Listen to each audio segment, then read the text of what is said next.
コンビニで大特価商品ということで置かれてあったこれ遊戯ゼアルデラマスコットの開封していきたいと思います。自分が選んだのはこの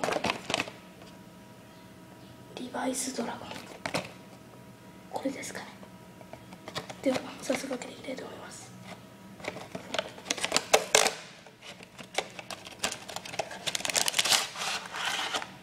こんな感じですね。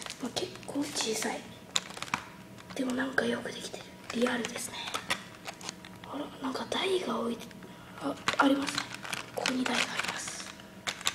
では作っていきたいと思います。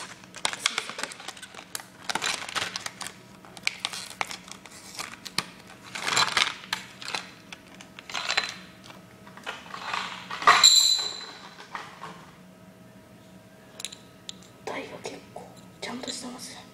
プラスチックじゃない、これは。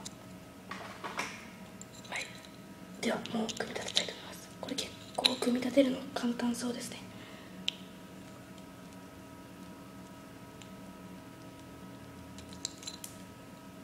と思ったけど角度が難し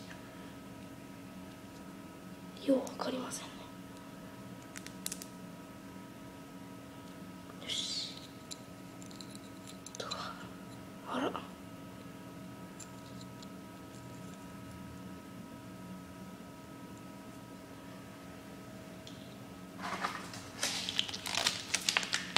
きましたね。全然分かりません。すいませ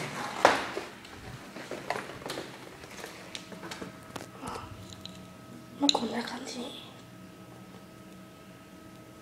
組み立てられるのかな。で台が乗るとこんな感じですね。ついてたら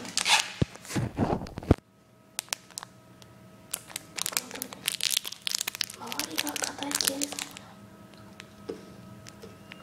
硬い。これミントだ。ミントだ。自分あんま苦手なんですよね、ミントは。味も薄い。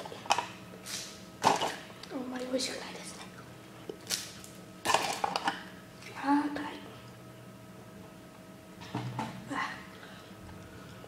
ありがとうございました。こんな風です。